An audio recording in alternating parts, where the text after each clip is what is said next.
It is my great privilege to introduce to you a man of dedicated service and a man of compassion to the people of Ilagan. A leader who is recognized as one of the top 5 distinct mayors of the Philippines, ang pinagmamalaki nating leader dito sa syudad ng Ilagan, kagalang-galang Dr. Jose Marie L. Diaz. Thank you so much, Twinkle Star. Napakaganda ng iyong mga tinuran. Upo po tayong lahat. Talaga po naman, kita niyo naman yung mga performers natin, talagang pang world class. Nakita from Broadway, ni Joanna, tapos ni Vicky, Bell, nakita niyo naman.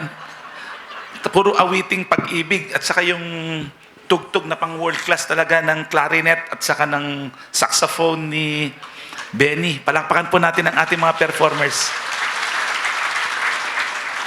Isa lang ang pinapahiwatig po tungkol sa buwan ng pag-ibig. And then, nakakakilig to the bones talaga. Lalo na nung tinugtog yung Forever in Love. Siyempre, isa lang forever in love ko, si Moods. Before the furtherance, may I acknowledge with all sincerity the presence of the members of the Honorable Council, former Vice Mayor Kit Bello, Honorable Tugade, Honorable Oralia, Honorable Mata, Honorable Perdi Gawiran, Honorable Villanueva, Honorable Albano, Honorable Ringas, siyempre si Moods, Diaz, Honorable Tamangkura, Honorable Manaligod, and Honorable Gaylor Madunay. Siyempre ang ating SK Federation President Nebalaska, ang ating ABC President na walang iba kundi si Jeremy. Talagang hanga ako dito kay Benny. Alam nyo, nakalimutan ko na yung mga tulong na na-extend natin sa kanya, pero kita mo, yung isang pagkatao ng isang nag-o-observe talaga ng humility, saka yung kung paano naalala niya ang Ilagan pa rin, bumalik siya. Ang sabi nga nila, ang taong hindi marunong lumingon sa kanyang pinanggalingan ay hindi makakarating sa kanyang paroroonan. Kita niyo, bumalik siya, pumunta siya rito, shinare niya yung talent niya na pang world class. Siyempre kay Gaylor rin na siyang dahilan kung bakit napunta si Benny rito noon during that time.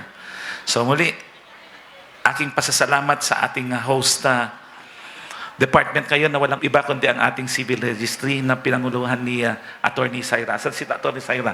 Totoo, Attorney Syra, above and beyond ang iyong services. Kahit na hindi na related sa ating civil registry department, extraordinary pa rin ang kanyang ini-extend na services. Palakpakan natin si Syra. Kaya nga kahapon, tumawag ako kay Valerie. Tinanong ko kahapon kung sino ang host ng flag raising ngayong umaga. Sabi po nila sa akin, sabi niya, civil registrar.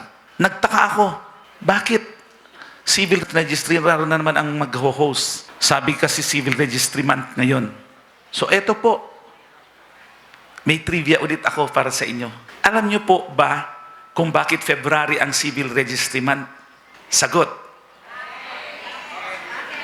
Siyempre po kasi Love Month ngayon.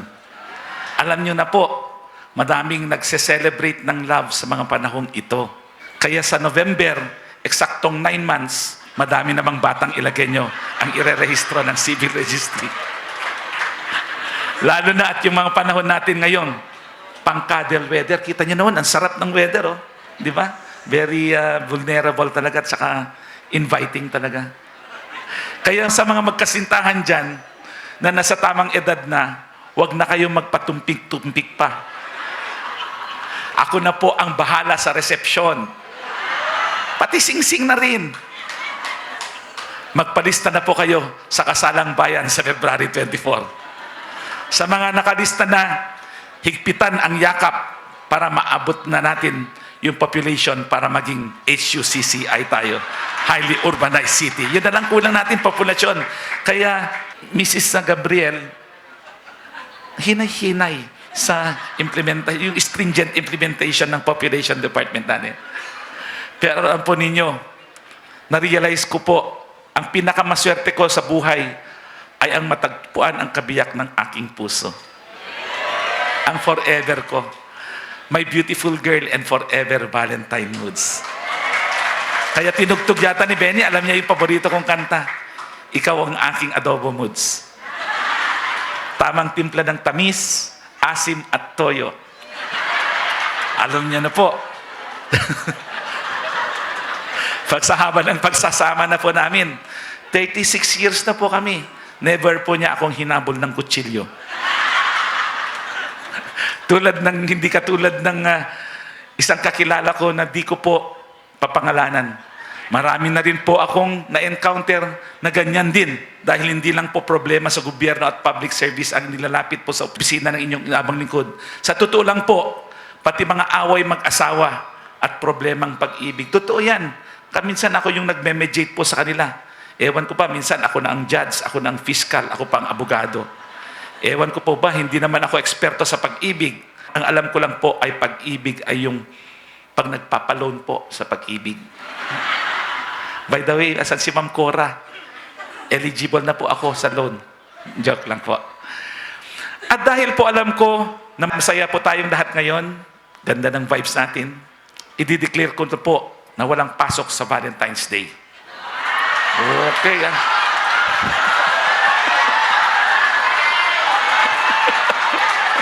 February 14 sa lahat ng government offices. Ay. Sabado nga pala yun. Wala po talagang pasok. Buti na lang. Bago pa po tayo magpunta sa kung saan-saan, last week po ay successful nating natapos ang European Union na Philippines tulad ng aking nabanggit noon na Inception Workshop for Circular Economy. Yung nabanggit ko rito sa flag raising nung last week. In partnership with United Nations Development Program and the ILG. Isa po tayo sa 20 LGUs out of 1,800 po na napili sa programang ito. And we will be aligned with major cities in the world to help us transform our traditional scheme into an innovative circular economy. During the workshop, business leaders and representatives from various sectors of Ilagan came together. So there was really a conglomeration of all leaders from the different sectors, sharing ideas and strategies to transition from traditional economic models to more sustainable practices. Kasama po natin lahat ng mga councilors po dyan. We explored forward integration and vertical integration methods that foster a circular economy. Tulad ng aking nabanggit noon nag-uumpisa tayo, backyard lang. Transport lang ng mga kernel ng mais hanggang inintroduce natin ang vertical or forward integration. Yung kinokonekta na natin lahat. Buuin natin kung saan nanggaling. Halimbawa, kung saan nanggaling ang itlog. Sa manok. Saan nanggaling ang manok? Sa itlog. Parang ganun yun eh. Vertical, forward integration. Tapos kung ano yung pagkukulang natin na sa bandang likod na kailangan kompletohin para buo yung pag-ikot ng itlog sa kamanok. Parang ganun lang po yun. So here now comes ay yung tinatawag natin na circular economy. Siyempre, meron minsan yung kailangan i-frozen mo siya para hindi ka masiraan. Andyan yung kailangan katayin mo siya sa maayos na international standard. Maglagay ka ng abatwa. Tapos yung chicken dung, yung tae halimbawa ng manok, i-convert mo siya sa fertilizer. And then yung fertilizer na na-produce mo na nanggaling sa tae ng manok, gagamitin mo rin na para sa soil conditioner ng mga farmers para sa pagtatanim na naman ng panibagong mais. Parang ganun, forward or circular economy. Yun ang target natin para wala nang lalabas dito sa atin. Paikot-ikot na lang. In like manner, in the different avenues, especially in addressing environment. Halimbawa, yung mga stocks ng mais natin, ng digiti, nung nagburas ka, apo kapitan, adano ka mabati, digiti tangkay-tangkay na nga nagtatangkin. Nanduduman, no, agrado kayon, digiti parikot yun, nanduduman, no, kasano nga ma-i-address di jay, iso ipunin nyo, tuno kwa, puuran tayo. Nagkaroon tayo ti problema, no kwa, ti environmental significance, jay pagmanutukan no ka, di ozone layer tayo. Di concerns ti international or world concern. So, apay no, dati kas jay, no, kung meron na rin lang tayo mga ganun na parang fuel na rin pala, with the expertise of these partners natin, pwede natin i-convert yan ng pang-biomass. We will be producing energy because of their technology. Okay? So ganun yung parang ang circular economy na tinasabi po nila, emphasizing the importance of collaboration and innovation in achieving our goals. But more than the knowledge, pero noon pa, bago ini-introduce itong circular economy na to, inumpisahan na pala natin, so sila ay nagitla. Yung mga partners po natin ngayon na dati na palang merong implementation or execution ng circular economy rito sa ating syudad. Only hindi natin alam na yun na pala yung circular economy. Documentation na lang po ang kailangan natin, habulin natin para nang sa garon magkaroon tayo ng tinatawag na data.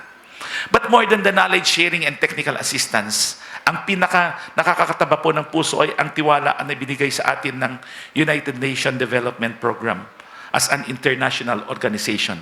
And United Nations po ang kumakatawan sa magkakaisang mga bansa sa buong mundo. And they only collaborate with government, agencies, and LGUs with good reputation. This speaks so much of the trust and confidence of the United Nations sa ating mahal na siyudad ng Ilagan. Last week, we also signed a memorandum of agreement with DepEd officials when I attended the League of Cities. Nag-skip ako noon. Walang nakamalay. Nasa Manila po ako. Pero balikan. Malis ako rito ng 5:30 sa Ilagan. Hinabol ko yung plane ng Tugigaraw.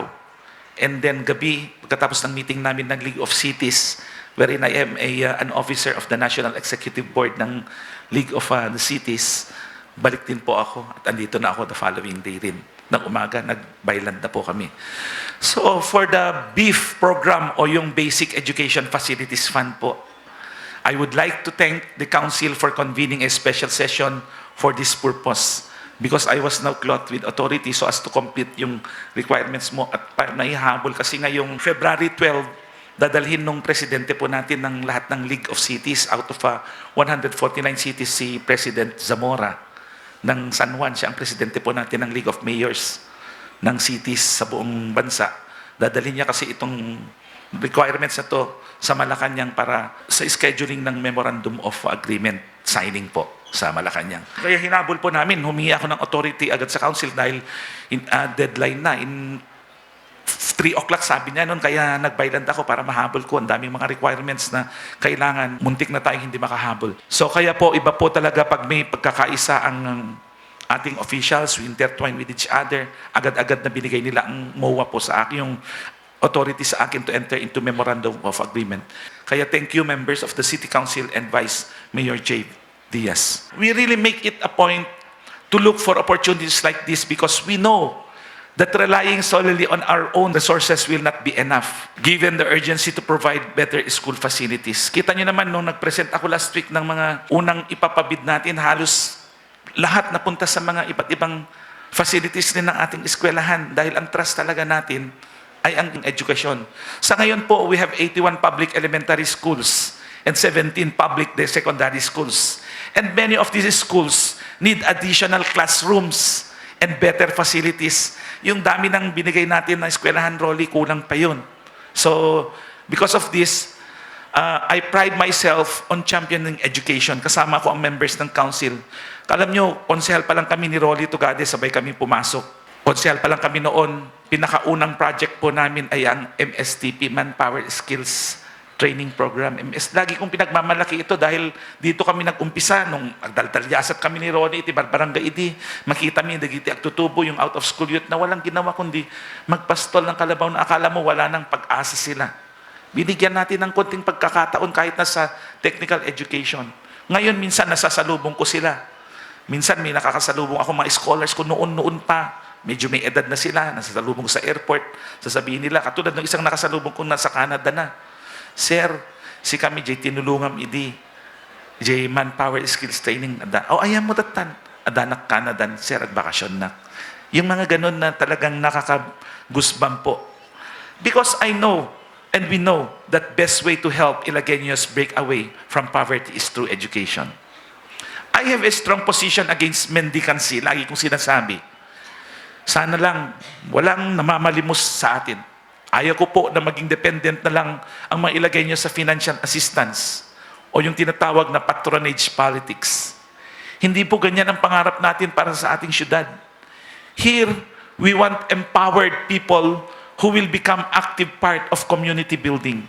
Kaya sa pamamagitan ng partnership na ito with DepEd and the League of Cities of the Philippines, we are hopeful that our children will receive quality education from exemplary teachers who are worthy models of morals and proper conduct.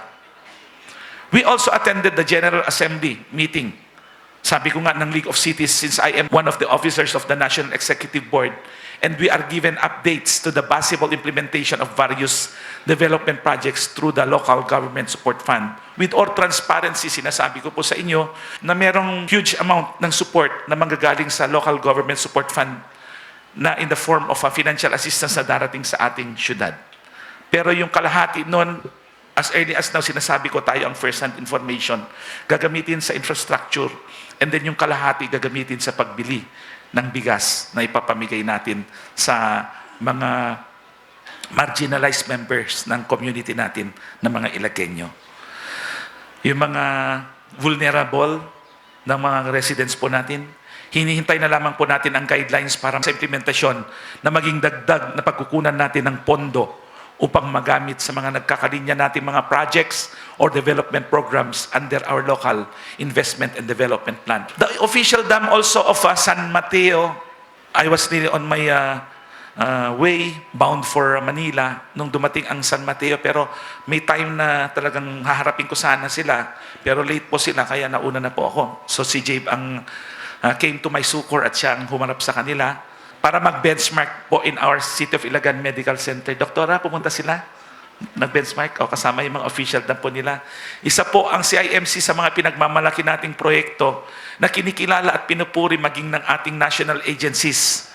Kaya proud ako, kasama ko ang council na laging pinag-uusapan namin na sa inyong mga tiga CIMC, lalong-lalo na in the execution of this big project and programs. During the visit of the DILG ASEC Lilian de Leon, andito po yung Assistant Secretary ng DILG. Tuesday, andito nga po siya, yung ASEC ng DILG. She commended us for being able to establish and maintain the operation of our hospital and offered assistance in linking CIMC to other international health facilities, Doktora. Yun ang nabanggit niya nung dinalaw po niya kayo doon. Siyempre, pinakita rin natin sa kanya ang patapos na nating City of Ilagan College, kasama si Regional Director during that time. Sa mga ibang department heads naman, huwag na kayong magtampo. Proud ako sa inyong lahat. Huwag na kayong nagsiselos kay Dr. Herbie.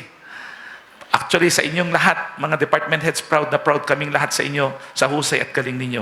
As I have said, all our accomplishments and all the recognitions we receive are a result of our collaboration. Dahil sa inyo lahat, lang mula sa tanikala ng janitor hanggang sa department heads. Sama-sama tayo. Kung walang isa, hindi natin nakamit lahat ito. So ang aking taos-pusong pasasalamat sa inyong lahat. It really fills my heart, kasama ko ang members ng council, with joy, whatever the name of the City of Ilagan is being enshrined as an exemplar of good governance.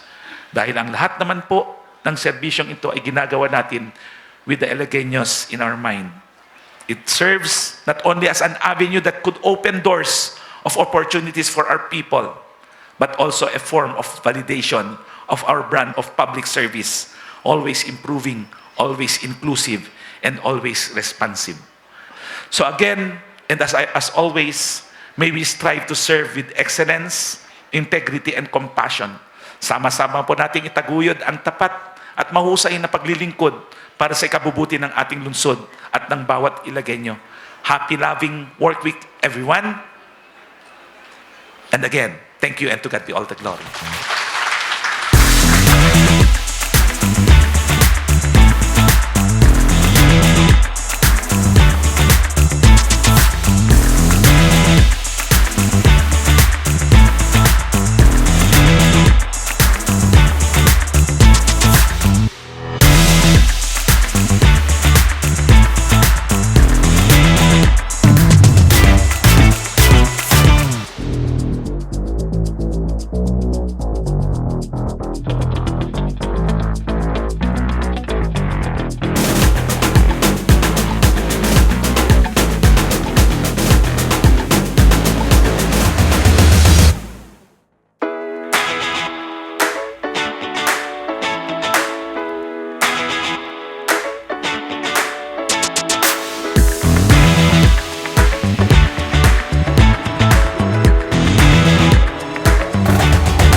Since holder nga tayo ng cleanest city, o si tayo iti one of the cleanest city in Asia, no pwede nga iyon unoy ko kada kayo, barangay captains, nga ag-concentrate tayo iti kalinisan. Greening ken kalinisan tayo.